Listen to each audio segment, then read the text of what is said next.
Hello friends, those back pages here. I hope you're well. Well, as you can probably guess by the title of tonight's episode, we're going to be talking about all things slabs. I know there are some of you out there that love to raw dog it, and that's fine, because there is no wrong way to collect, no matter how you choose to collect, as long as you're happy, that's what matters. But my stance on it all, on slabs are important for the community here in 2020. In 2020, things are not like they were in 1985.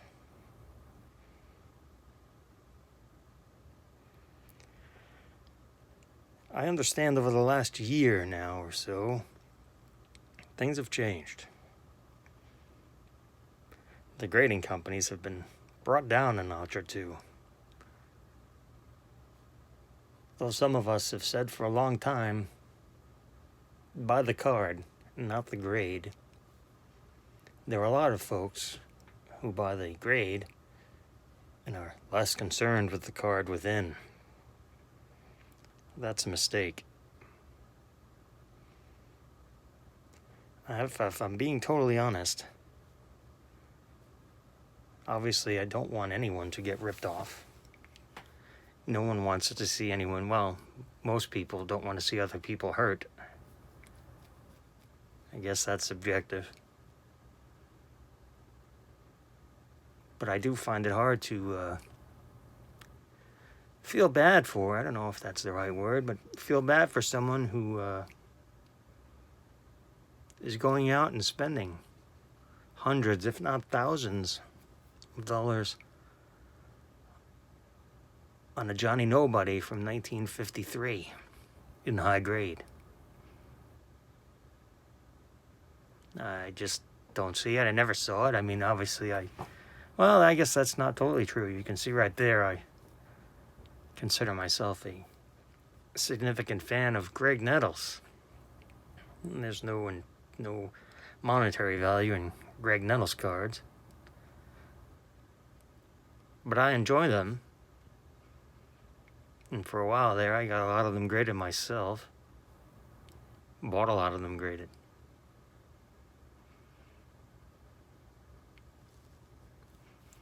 Another thing I noticed from having a regular presence on the blow-up message board is that I think, and again, what I'm about to say does not apply to BODA itself, because Dan, the head and founder of BODA, is a nice fella. 312 has a short temper, does great work, but has a very short temper. Tends to get heated if you don't 100% agree with him. Corndog actually seems to be coming up in the rankings. I would say initially he was doing a lot of the grunt work, and lately he seems to be stepping up with some informative threads on exposing some of these scumbags that are trimming cards, doctoring, conserving, however you want to put it. But they're doing good work, and it's much appreciated by many people. Fortunately, Blowout is a very, very small percentage of the collecting community, but they are trying their best. The frustration I mentioned is in the hangers-on, the newcomers, the supposedly new members that are getting involved in these threads. A couple of them in particular seem to be getting frustrated that the FBI is not throwing people in jail. PSA is not having their doors shut down, whereas they're confused as to why PSA is backlogged with orders and having the best submissions given to them probably in ever. It confuses them and it frustrates them, and you can tell that by their posts. So, as I was saying before, third-party grading has a place in the card community here in 2020. And this is my opinion why, and my opinion only. It is not a fact. It is my opinion.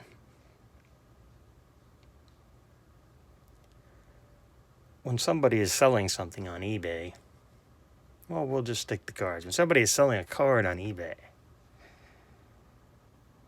it is their job to get the most possible money, highest possible sale out of that card. Now, I'm not talking about shilling. I'm just talking about selling their stuff at the highest possible price. So it's in their best interest to prop up or pump up or talk up their particular card or cards.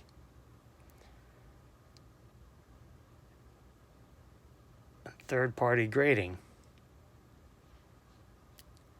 is a great way to get the card from the seller sold on a selling site like eBay into the buyer's hands. Now, the buyer is going to have some sort of idea what they're getting based on the assigned grade. Obviously, shenanigans aside, you'll have some kind of idea what you're getting in the mail when it arrives. Conversely, as a seller, I would think it would also act as a protectant against you selling a card to someone that is not numbered, unserial numbered, and then the buyer is saying, I don't like the condition of this card, I'm returning it.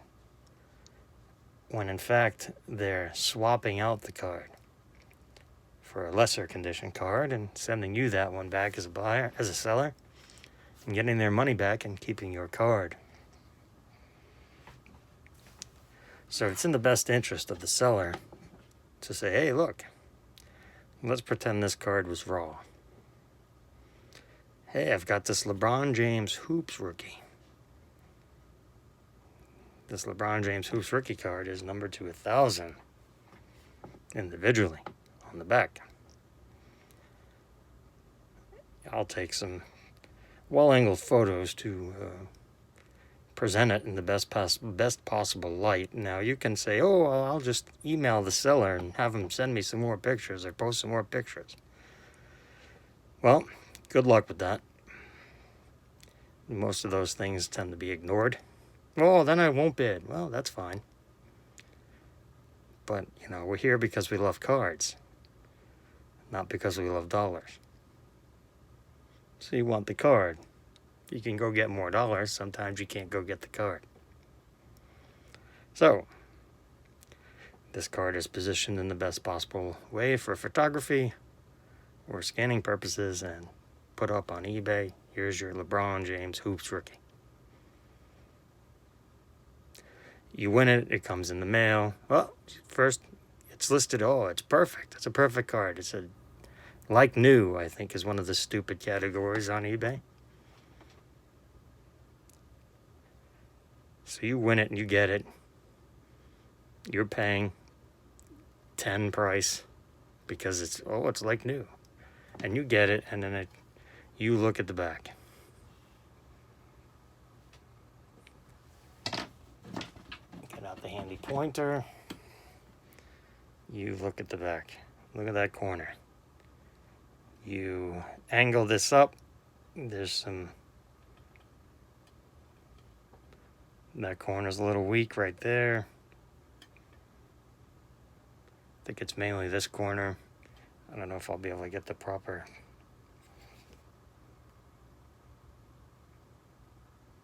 There we go. To me, this card is accurately graded. It is an 8. Here you can see the serial number on there, individually numbered. But from the front, it looks even better. It looks 910 on the front. But that's not the point. So, that telling me it's an 8, it's an 8.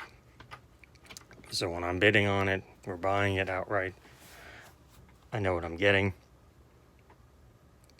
I have an idea what I'm getting. That is one of the main reasons I really prefer grading. Third-party grading, buying them online, where, you know, obviously if this was raw at a show, hey, can I check out that LeBron? And you would turn it over, and you would say, oh yeah, there's some significant damage there. Blah, yada, yada, yada. That's different, obviously. You know, you get out your little tape measure and all that other shit. But you have an idea. Now, here's arguably Mike Trout's rarest rookie card in the 9. Point being, there's really no reason to pay 10 prices on that. Oh, well, I guess there is, but you can see my cards there. You know, I've got 8s, 9s, I got a 7 over here. Got a 10 on the pop-up Nettles. Got a nice shiny 9, which actually works for the BGS 9. Works with the refractor that year for basketball. So, as I mentioned in the last video, got some mail coming in. It actually arrived yesterday. I am not one that usually gets mail on Sunday, but I have it here, and we're going to take a look at it. I have not opened it yet. It's a couple of SGC slabs.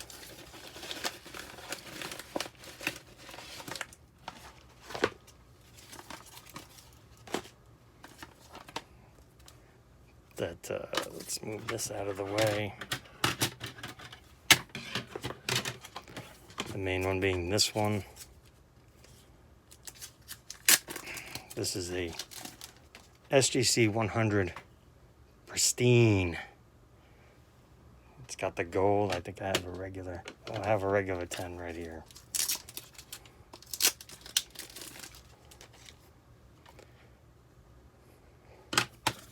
And this is an 8.5, but I think it might even be better if the centering on this is terrible. But it was $2. I think $2.25. Oh, this is even better. This will work better. And this was also, actually this was under $2. I think this was $2.25. It was a scenario where I won this for like $11. And then you check out what else the seller has on auction. And these two are probably the greatest American, the best American soccer prospect, and probably the best German soccer prospect. But, you know, they've got miles and miles and miles and miles and miles to go before they're anywhere near, you know, even thinking about being like these guys. Now, I think I showed this one last time, but this is a SGC 10 Gem Mint. This is an SGC 10 Pristine. Now you can see the only labeling difference is the gold trim here versus the black trim. Now, let's see. Where did I put that 9? There we go. Where is it? There it is. Oh, that helps because it's the same year. Now, this is a 9.5 and a 9. Now, actually, these wound up costing, I was the only bidder on both at $9.99, so I was the only bidder on those. So, the way we're trained in slab world is 9 is mint, which, you know, it is. A 9.5 is gem mint, where you see that says mint plus, so it's not gem mint. This 10 is gem mint, and this 10 is pristine, BRI. Now, that's some shenanigans right there, but it is what it is, and being number 3 in the third party world of 3 graders, they have to do what they can to stand out. So when you're seeing a listing that says, you know, you just see it says 9.5 on the list. You see this in the thumbnail. Oh, that's gem mint. No, it's not. So just keep that in mind. Now, another thing before we get into that. Here's a PSA 7 black gold from 2016. Now, if that were just a picture in a listing, it would look great. Well, not. You need the right light, but you know, that's the bronze version. This is the base version. It's an okay looking card. I mean, it's thick because that's what she said. So you have to have it. Well, man, I'm trying to think of a way to say this without it being that what she said. In person, let's put it that way. But there is a scratch right here. There's a scratch running down there that's not on the case. I don't think. Shout out to Alex. Yeah, no way. I don't have those kind of skills. But so this is accurately graded in my opinion. But if you saw this raw on a listing, you're never gonna know. You know, short of the seller saying, "Hey, yeah, there's a big scratch on the card." But so yeah, that's just one thing that, you know, about raw cards and trying to get them. You know what you're getting when you're buying a 7 and it says it's a 7. You're not expecting something to be perfect when it comes in the mail. Now, back to this 10, this pristine 10. Pristine means there's absolutely nothing wrong with it. Now that's a major misconception, is that PSA 10s are pristine. They're not. PSA 10s can have issues. BGS 10s, black label, because remember BGS has, I don't have any, but BGS has a BGS 10 and they have a BGS 10 black label, which is 4 subgrades of 10, which they deem pristine. They also deem the gold label 10 as pristine, but it has 1 subgrade of 9.5. Black label has all subgrades of 10. And then you're talking about a ridiculous price differential. Absolutely ridiculous, because this card is supposed to be pristine. Now, I'm not even going to look in the loop. Maybe I'll look in the loop after I press stop on this video, but this card is not perfect. Let's see if I can even pick that up on the camera. There's an ever bit slightly corner wear there. I don't think the camera's going to be able to pick it up. But there's ever slight corner issue right there. It's not perfectly square. I see where the blade cut the card here. You can see right there. I see right on the bottom under S. I don't know if I can. Right there. Right there.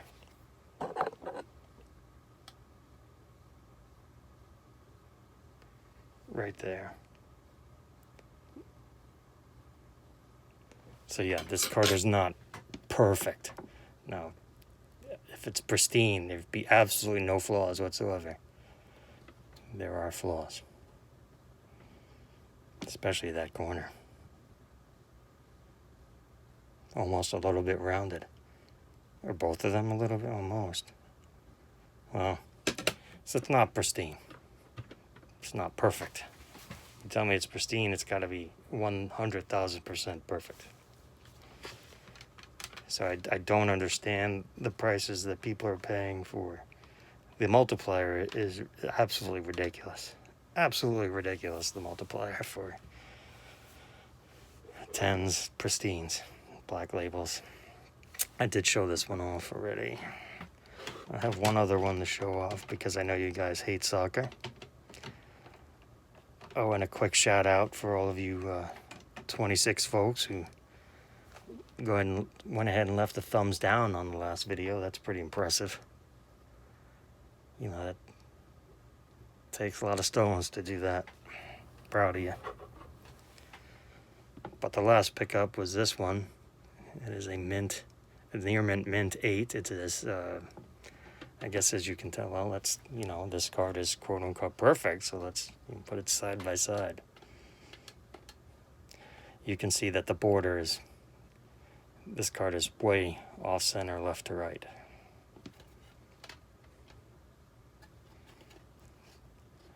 But again, this was $5.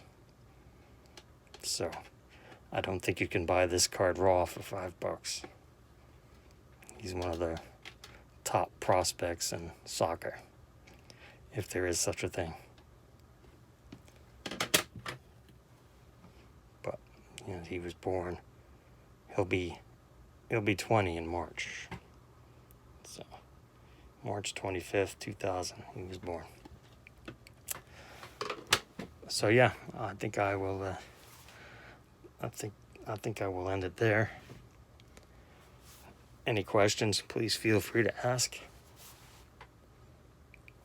Remember to keep learning, always learning. No matter what you may think or what others may think of you, you matter. And as always, be kind.